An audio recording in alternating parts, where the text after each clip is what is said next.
No, es un libro bastante fuerte para entender. Yo misma, para poder hacer este estudio, tuve que orar fuerte y también pedirle al Espíritu Santo que me abriera el entendimiento porque se me hacía difícil.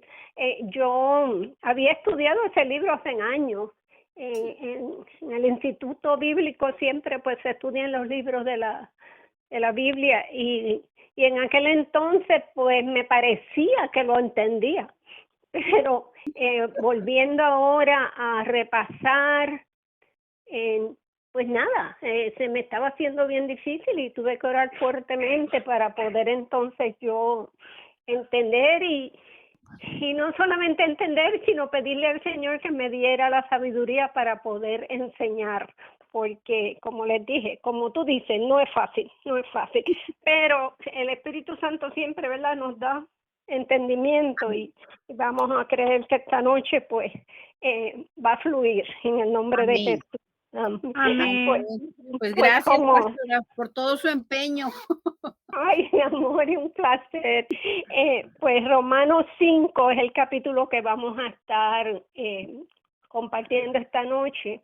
Y comienza diciendo, justificados pues por la fe, tenemos paz para con Dios por medio de nuestro Señor Jesucristo, por quien también tenemos entrada por la fe a esta gracia en la cual estamos firmes y nos gloriamos en la esperanza de la gloria de Dios, ¿verdad? Esos son los capítulos 1 y 2.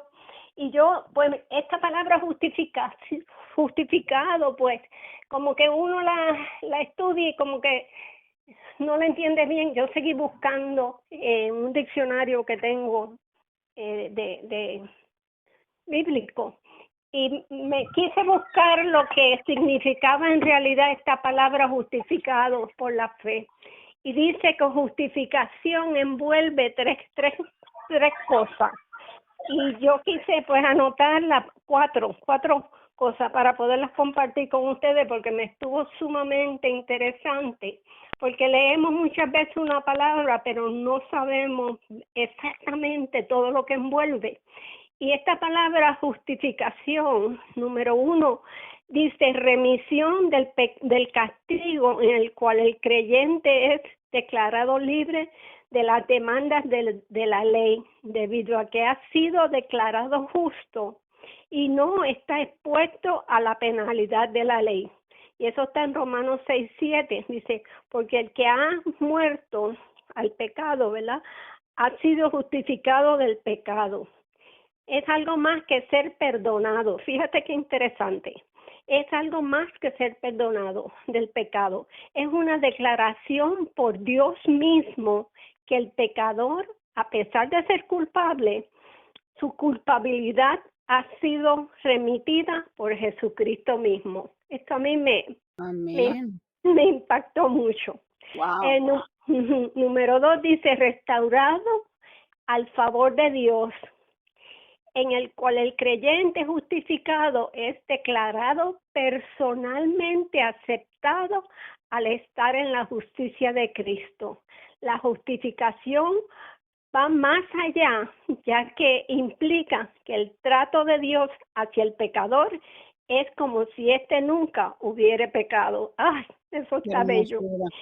En esta restauración no solo hay liberación del pecado, sino aprobación y perdón, lo cual restaura el favor de Dios.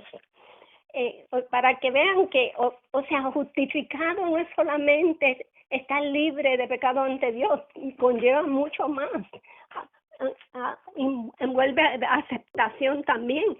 El número 3 dice justificación imputada, o sea, que quiere decir atribuirle algo a alguien por Dios, la cual es otorgada al creyente a través de la presencia de Dios.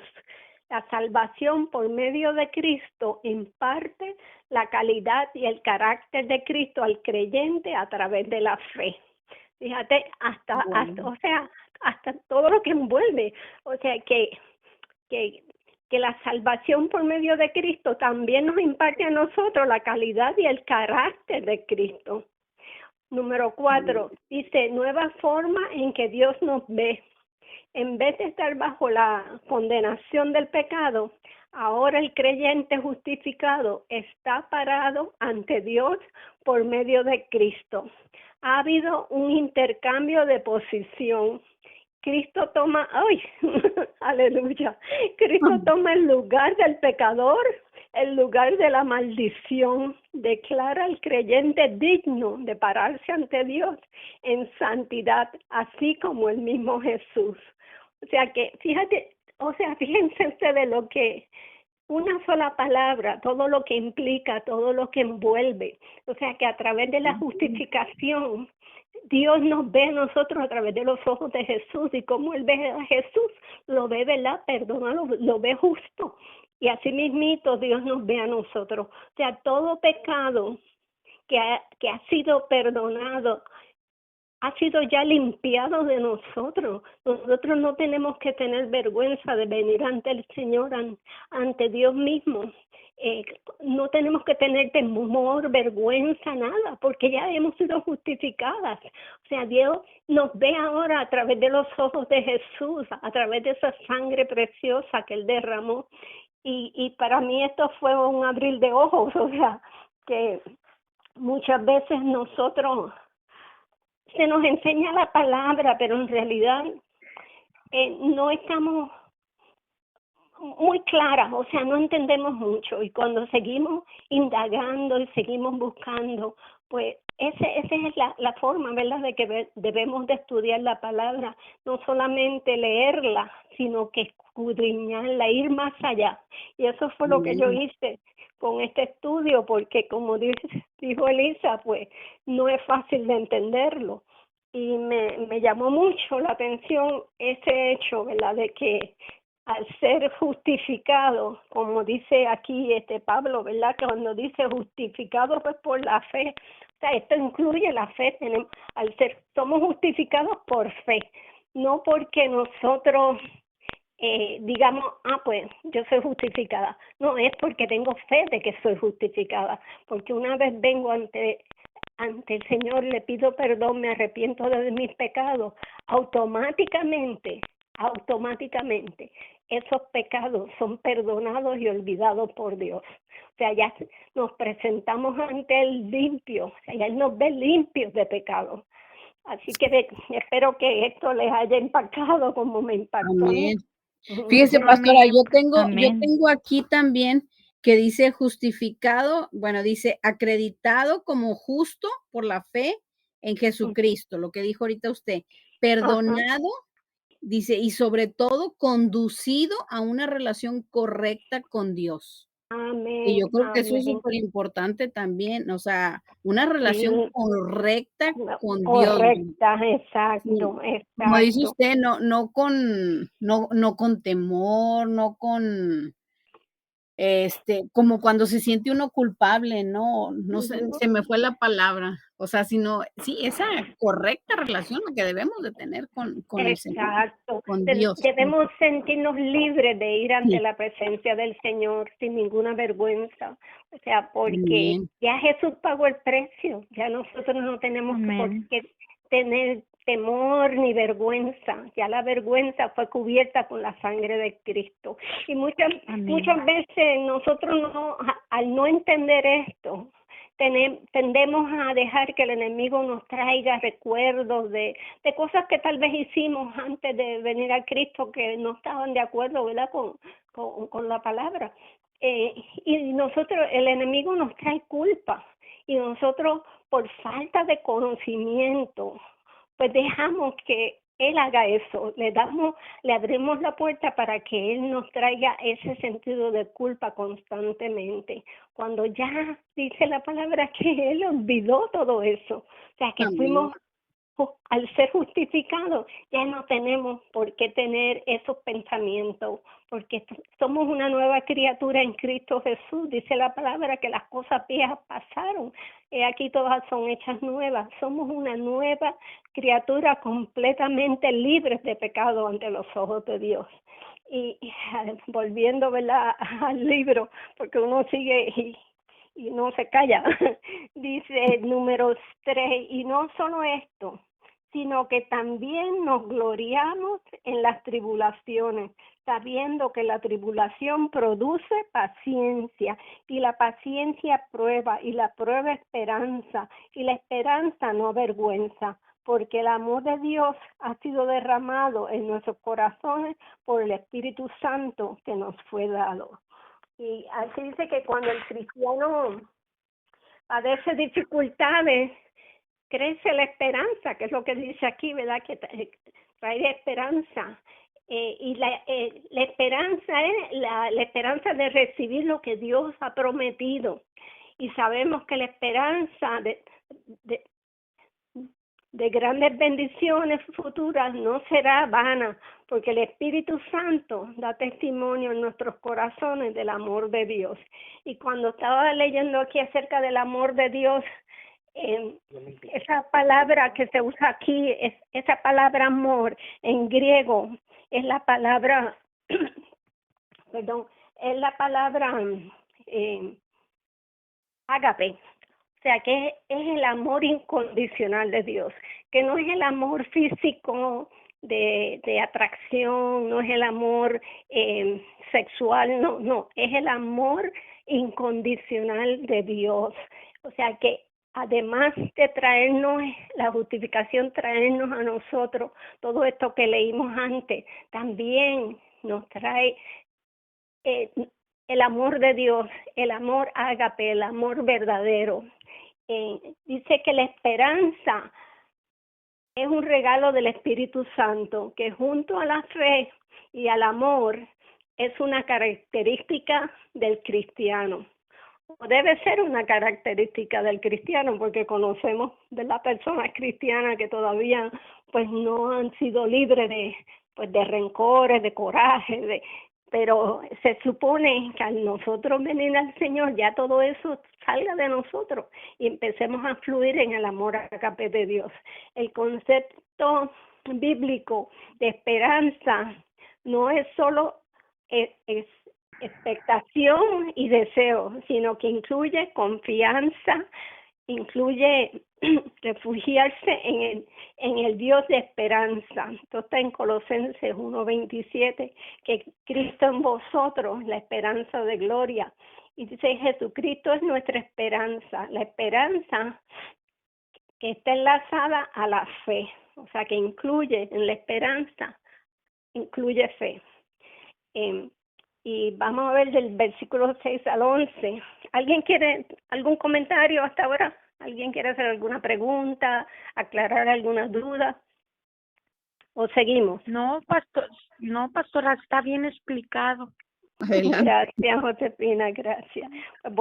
Vamos a leer ahora del 6 al 11.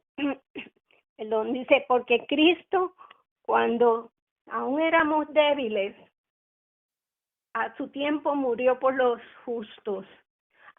Murió por los impíos.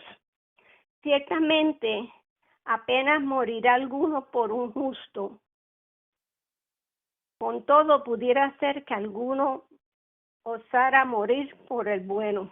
Es que aquí no tengo buena luz aquí donde estoy y se me está haciendo ¿Quiere que lo difícil. leamos, pastora? Sí, por favor, porque es que está aquí medio oscuro. Sí, el 7, ¿verdad? Sí, por favor. Porque difícilmente habrá alguien que muera por un justo, aunque tal vez alguno se atreva a morir por el bueno. El 8, pero Dios demuestra su amor para con nosotros en que siendo aún pecadores, Cristo murió por nosotros. El 9, entonces mucho más, habiendo sido ahora justificados por su sangre, seremos salvos de la ira de Dios por medio de él. El 10, porque si cuando éramos enemigos fuimos reconciliados con Dios por la muerte de su Hijo, mucho más habiendo sido reconciliados, seremos salvos por su vida. 11, y no solo esto, sino que también nos gloriamos en Dios por medio de nuestro Señor Jesucristo, por quien ahora hemos recibido la reconciliación. Ay, qué hermoso, ¿no? Y Qué siendo lindo, ¿no? pecadores, ¿verdad? Sí, no, sí, es que es bello. Amén.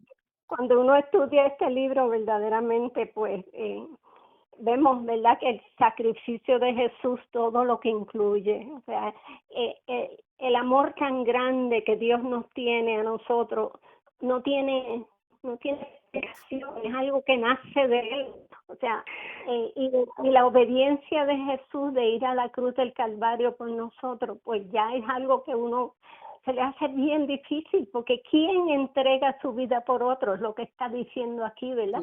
Sí. Yo pienso que el único amor similar al amor incondicional de Dios sería el amor de una madre, porque una madre está dispuesta a dar su vida por un hijo. O sea, una madre que verdaderamente ama a sus hijos, ¿verdad? Muchas veces cuando tenemos esos hijos que están pequeñitos, que se enferman, ¿cuántas veces nosotros decimos, ay, Dios mío, ¿por qué no me diste a mí esa enfermedad y se la diste a mi hijo? Porque uno, por sus hijos, uno hace lo que sea.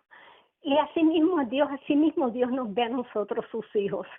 Él hace lo que sea y hizo lo más grande, ¿verdad? Dar a su hijo, a su propio hijo, a morir en una cruz por nosotros, aun sin nosotros merecerlo, porque eso es lo grande. Es que ese amor fue tan grande que aun sin nosotros merecernos, Jesús dio su vida por nosotros. Y dice que el amor de Dios no depende de nuestros sentimientos. La cruz es la sublime demostración de amor de Dios. Dios ha derramado su amor ágape en nosotros, en nuestros corazones, por la obra del Espíritu Santo. O sea, no depende de lo que tú y yo sentamos.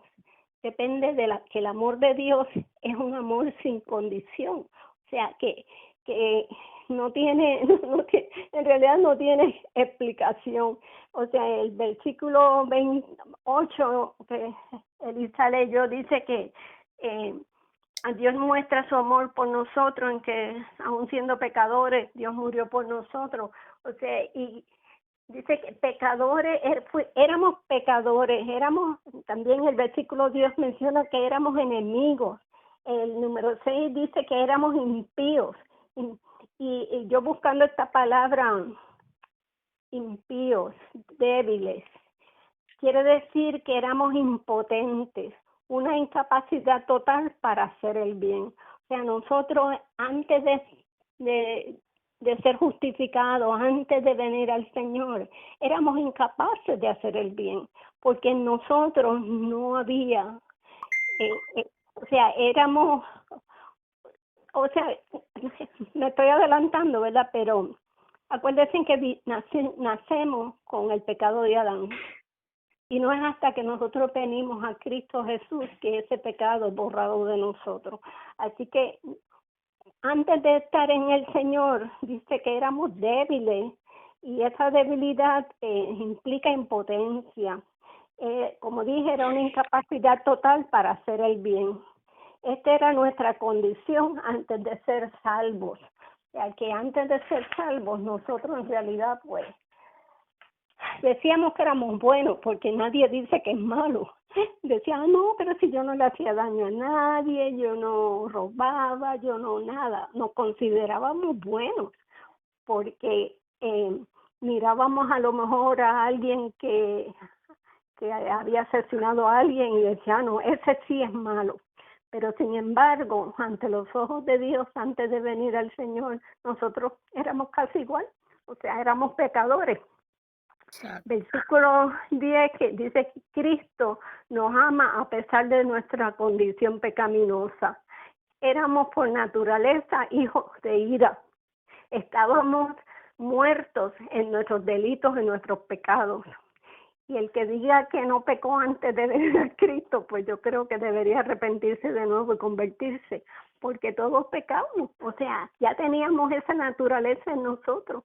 No fue hasta que la sangre de Cristo nos limpió que en realidad nosotros vinimos a ser libres y limpios de ese pecado.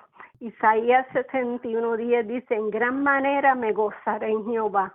Mi alma se alegrará en mi Dios, porque me vistió con vestiduras de salvación, me rodeó de manto de justicia, como a novio me atavió y como a novia adornada con sus joyas. O sea, aquí vemos, ¿verdad?, que una vez venimos al Señor, esto es lo que el Señor hace por nosotros. Nos viste con vestiduras de salvación, nos rodea de manto de justicia. Y dice que como a novio me atavió, como a novia adornada con sus joyas. Fíjate qué lindo lo que Isaías está hablando de cómo Dios nos ve. Nos ve, mira, de cómo Él nos vistió de salvación. O sea, que en sus planes para cada uno de nosotros, Él tenía algo grande ya separado. Y a veces nos preguntamos, pero ¿qué hago yo aquí en este mundo? ¿Cuál es mi propósito? Y ya, el Señor ya nos los había dicho, nos los dijo. O sea, cada uno de nosotros nacemos con un propósito.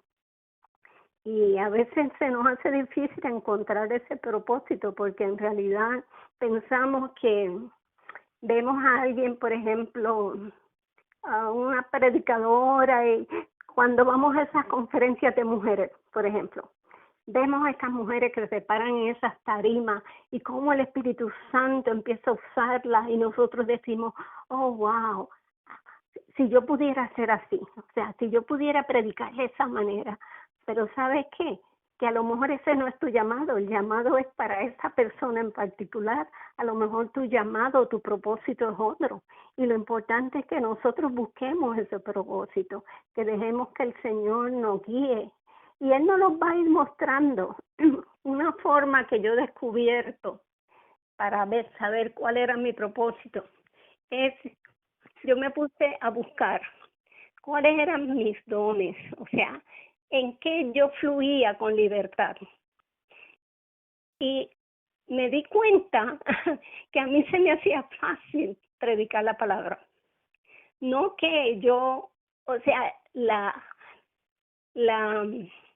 no es que me esté echando, ¿verdad?, diciendo, ay, no, yo puedo predicar. No, es que eso es un don que ya Dios me había dado. Parte de mi propósito era ese, yo predicar la palabra, enseñar la palabra. Y cuando yo me vine a dar cuenta de que ese era mi propósito, hacía tiempo que ya yo estaba fluyendo en ese don. Así que si estás en duda de cuál es tu propósito, cuál es tu llamado, examínate, empieza a buscar dentro de ti en qué área tú fluyes más, con más seguridad, más que tú te sientes cómoda cuando lo haces. Yo sé que a María Elena le encanta cantar. O sea, ese es su don. Ese es el propósito de María Elena, es alabar y bendecir al Señor a través del cántico. Y yo me gozo cada vez que yo la escucho, porque yo sé que ella está fluyendo en ese don. Ella no tiene que preguntarse cuál es mi don, cuál es mi propósito. No, ella está cumpliendo su propósito. Ella está poniendo ese don al servicio del Señor. Y Mari, eres de bendición. Yo te lo digo y te lo repito, tú eres de bendición. Gracias, pastora. Sí. Y cada una de nosotros tenemos algo que el Señor ya puso en nosotros.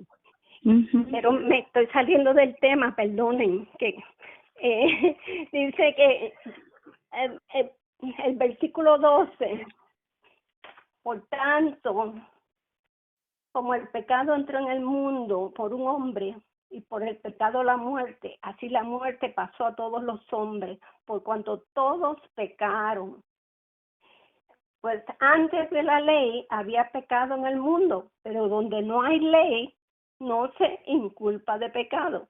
No obstante, reinó la muerte desde Adán hasta Moisés, aún en los que no pecaron a la manera de la transgresión de Adán, el cual es figura del que había de venir. Se fijan que esto es todo, como dice Lisa, no es fácil de entenderlo. Parece trabalenguas. Exacto, parece trabalengua. No, Pues aquí, buscando yo, dice que la frase por cuanto todos pecaron, probablemente significa, fíjate que dice probablemente, no dice significa solamente, dice probablemente significa que todos pecaron en Adán. Esto es cuando el primer hombre pecó, o sea que cuando Adán pecó, automáticamente esto nos incluyó a toda la humanidad. Dios consideró que habían pecado todos sus descendientes, ¿ves? O sea, Dios consideró que cada uno de nosotros, descendientes de Adán, habíamos pecado. En razón de que Adán era nuestro representante. Sin embargo, otros creen que esta frase significa meramente que todos los demás pecaron después y por eso murieron. Y yo mirando aquí, murieron, no es que hayan muerto físicamente. Cuando dicen aquí que murieron, fue que murieron espiritualmente.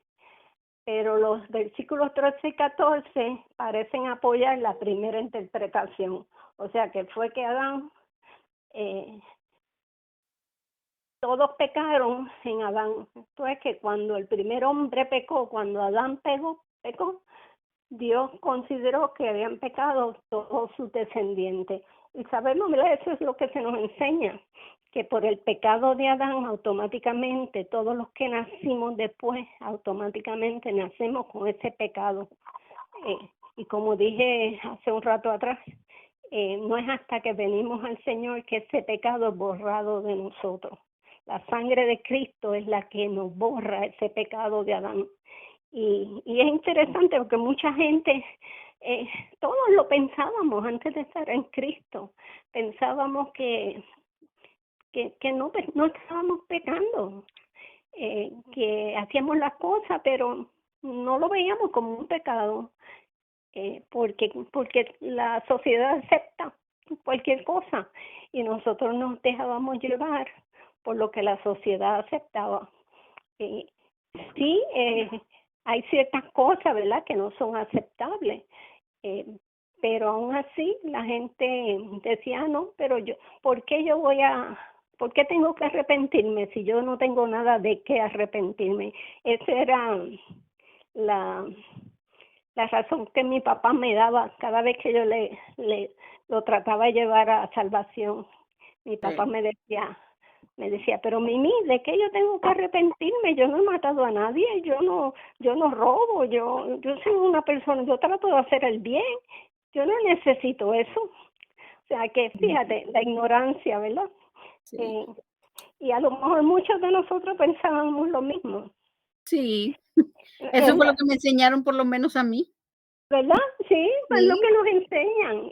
Y es lo que la sociedad tiende a aceptar, o sea que a menos que no sea, como dicen, un pecado mayor, un pecado, ¿cómo le dicen? Un pecado mortal,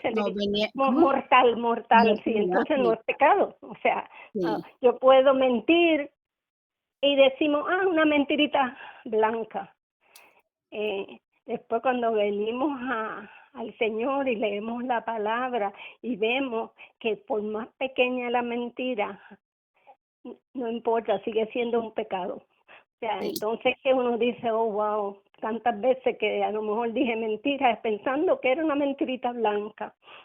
Y aunque vamos a ver versículos 13 y 14, perdón.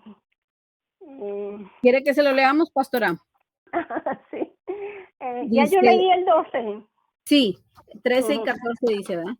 Pues antes de la ley había pecado en el mundo, pero el pecado no se toma en cuenta cuando no hay ley.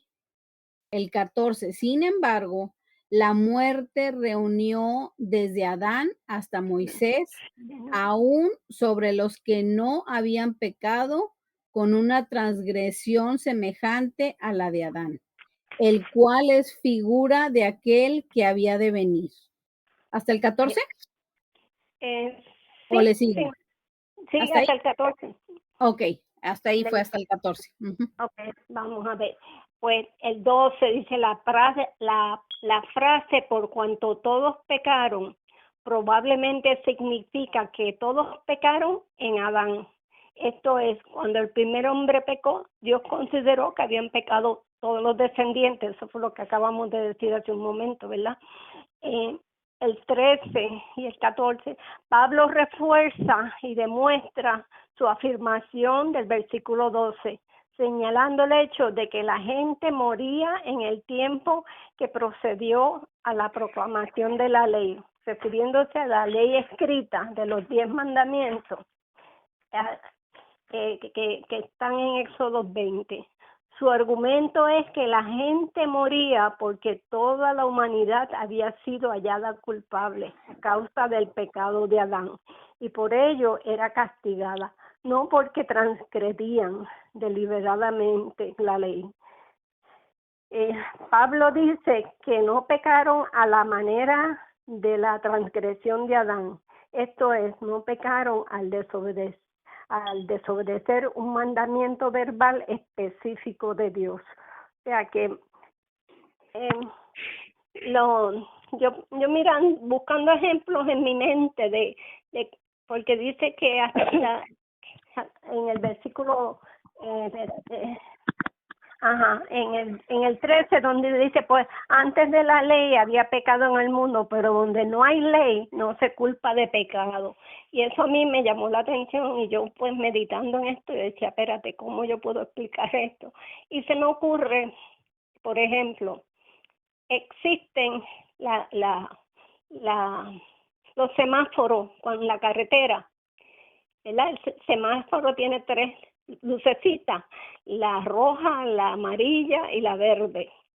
Si yo voy manejando y la luz, miro y la luz está amarilla y pienso yo puedo pasar, pero de momento cambia roja mientras estoy pasando, yo puedo ser multada por haberme pasado por la luz roja. ¿Y por qué puedo ser multada?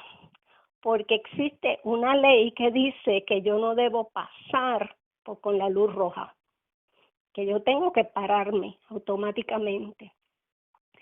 Y eso mismo era lo que pasaba, así que como no había ley, o sea, no había una ley escrita, esto es antes de los 10 mandamientos, no había una ley escrita que dijera, si haces esto, estás pecando. Como no había una ley, pues ellos lo hacían y no podían ser culpados. Es como yo lo veo. O sea, como yo leyendo esto, pues entendí eso en mi, ¿verdad? En mi entendimiento. Yo dije, bueno, pues eso quiere decir que como no había una ley escrita que dijera, no hagas esto, ellos lo hacían, no se le podía llamar pecado, porque no había una ley que decía que no lo hicieran. ¿Lo entendemos? Sí, pastora. Sí, pastora, claro que sí. Sí. Ajá. O sea, esa es mi versión, no la bíblica. Es mi versión. O sea, que yo entiendo. Es una comparación. Sí, es una comparación. O sea, que aquí Pablo dice que no pecaron a la manera de la transgresión de Adán. O sea, Adán pecó a sabiendas, porque ya Dios le había dicho que no lo hiciera. O sea, que no comieran de esa fruta. Y muchos no mencionan esto, pero cuando Eva vio la manzana y el enemigo le habló y le dijo, ¿verdad? Que si ella se la comía no iba a morir. Adán estaba al lado de ella, él pudo haberle dicho, no, acuérdate que el Señor dijo, Dios nos dijo que no comiéramos de esa fruta. Bueno, yo tengo una duda, saliéndonos tantito del tema. Ajá. Cuando el Señor le dijo a Adán, ¿Eva estaba ahí o nada más se lo dijo a Adán? No, ambos. A los dos. Ambos, okay, sí. okay. Sí, Yo cuando Dios les habla a los dos, ya los dos estaban. Sí. Pero ella fue la que inició la desobediencia, pero él estaba ahí al lado de ella, él pudo haberle dicho no lo haga, pero él se dejó llevar por Eva y los dos pecaron. Sí, Y sí, al sí. ellos pecar, automáticamente todos los que seguimos después de Eva y Adán Sí, sí, sí. somos constituidos como pecadores. Y ok, entonces versículo 14, tengo aquí una notita que dice, perdón, dice, no obstante, toda la muerte desde Adán hasta Moisés, aún en los que no pecaron, a la manera de la transgresión de Adán, el cual es figura del que había de venir. Sabemos que cuando habla aquí de figura, se refiere a Pablo se refiere a Adán como un tipo o figura de Cristo y traza una analogía entre ambos. Su similitud consiste en que sus actos han afectado a mucha gente. Cuando dice sus actos, se está refiriendo a los actos de Adán y comparado con los de Jesús. Pero sus diferencias son más pronunciables. Y Pablo ofrece un triple contraste. Dice, primero, la acción de Adán constituyó transgresión, un extravío voluntario. O sea, él sabía que él no debía haber pecado. La de Cristo, una acción de gracia. Segundo, el pecado de Adán trajo consigo la condenación y la muerte, mientras que Cristo trajo justificación y vida. Esto incluye los versículos 16 y 17, que dice, y con el don no sucede como en el caso de aquel uno que pecó, porque ciertamente el juicio vino a causa de un solo pecado, para condenación, pero el don vino a causa de muchas transgresiones para justificación. Pues si por la transgresión de uno, refiriéndose aquí, ¿verdad?, a Adán, solo reinó la muerte, mucho más reinará en vida por uno solo. Aquí se refiere a Jesús, Jesucristo, los que reciben la abundancia de la gracia y del don de la justicia. Eso somos nosotros, que una vez aceptamos a Jesús, pues automáticamente aquí dice, ¿verdad?, que recibimos el don de la justicia, que es un regalo que el Señor nos está dando. El don significa un regalo. Amén. Ajá. Dice, pastora, aquí mi Biblia dice, hablando en el 14, ¿verdad? Ya va en el otro, pero dice, tanto Adán como Cristo fueron similares en el sentido de que sus actos afectaron a muchos otros. Adán, bueno, para mal, ¿verdad? Y Cristo, pues, para nuestro bien. Exacto. Pero me llamó mucho la atención eso, por eso les quería compartir. Perdón. Sí, no, o sea, muy bien, muy buena observación. O sea que vemos, ¿verdad?, que aquí se está refiriendo, cuando habla del que pecó, se está refiriendo a Adán todo el tiempo. Dice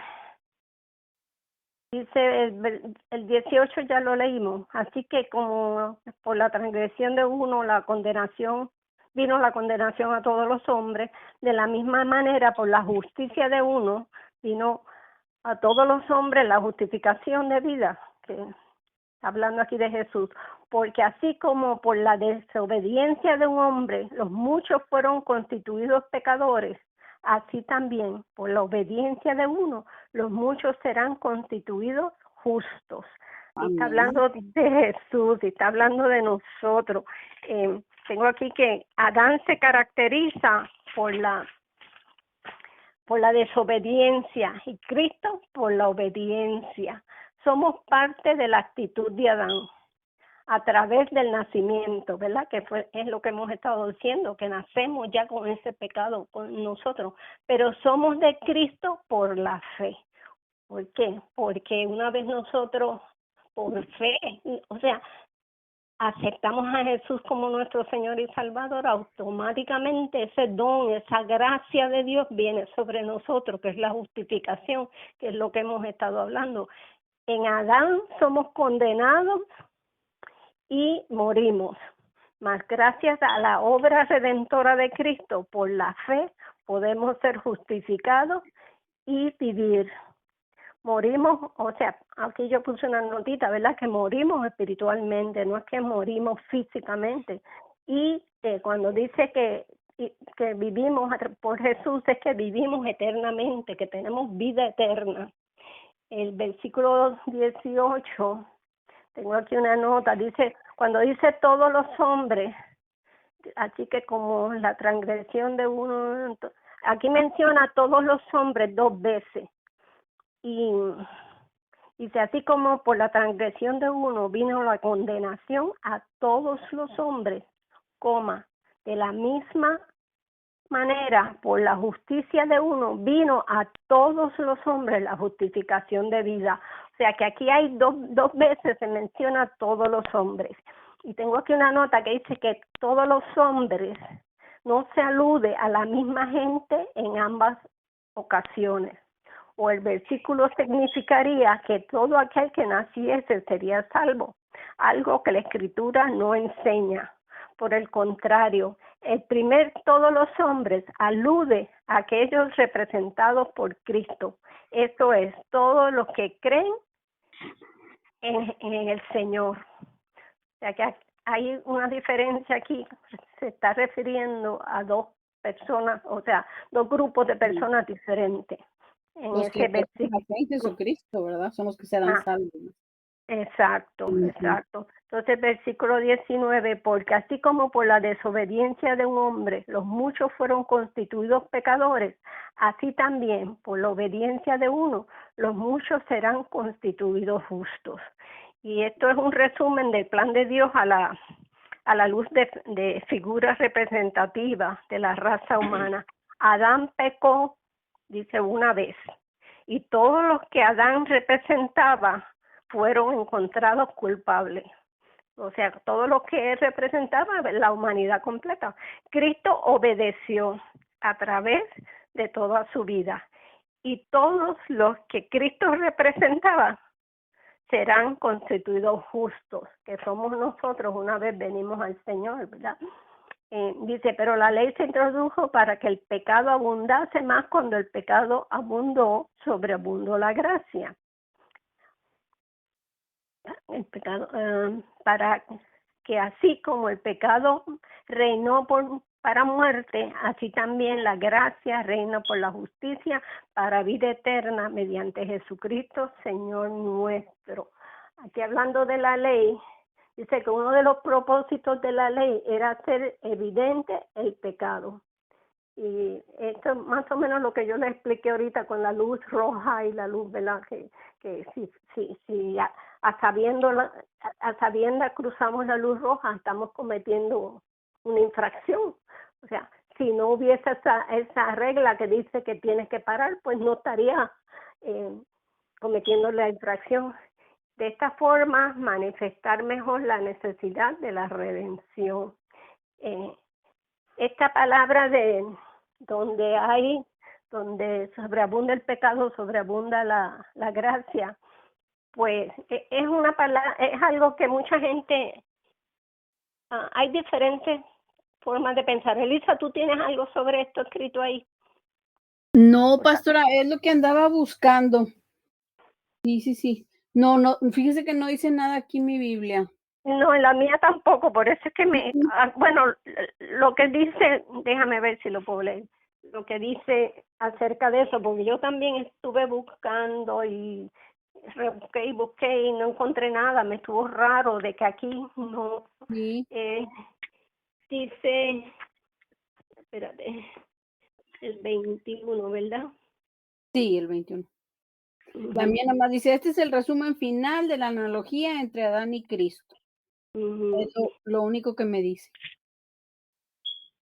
La mía dice, uno de los propósitos de la ley era hacer evidente el pecado, lo mismo que les dije ahorita, y de esta forma manifestar mejor la necesidad de la redención. O sea que en realidad no veo, pero esa palabra, eso, yo he oído muchas versiones, muchas personas que dicen que donde sobreabunda el pecado, que sobreabunda la gracia, y muchas personas piensan que como sobreabunda la gracia, pueden seguir pecando.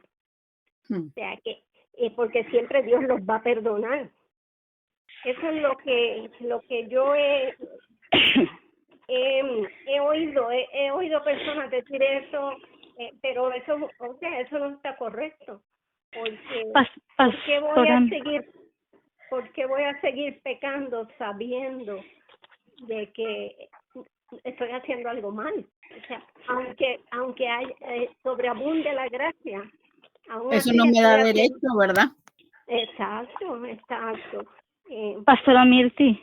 Sí, mi amor, tú tienes Aquí algo, tengo aquí algo en el comentario, dice, en el versículo 20, ¿verdad? Donde dice del pecado, donde abundó el pecado, sobreabundó la gracia. Sí. Yo tengo aquí que dice, el pecado el pecado abundase, dice, la ley magnificó al pecado, lo inherentemente malo se convirtió formal y explícitamente en malo una vez que la ley se dio a conocer.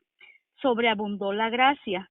El término griego que se usa significa abundó mucho más. No solo nunca el pecado podrá exceder a la gracia provista por Dios. El pecado pierde su amenaza cuando se compara con la sobreabundancia de la gracia de Dios. Eso es lo que tengo yo aquí. Sí, muy bueno, Mari. Sí, pero, o sea, lo que quiero llevar es que a pesar de que existe la gracia de Dios, que la gracia de Dios también es un regalo que Dios nos hace, ¿verdad? El perdón. Amén, sí. Eso no implica que nosotros podemos seguir pecando. Exacto. O sea que tenemos que tener eso bien claro, porque muchas personas yo he oído decir, pues sí, como sobreabunda la gracia, yo puedo seguir pecando porque yo sé que Dios me va a perdonar. Pues sí, pero acordémonos de la ira de Dios también, que también lo estamos viendo aquí en Romanos. Exacto. Sí.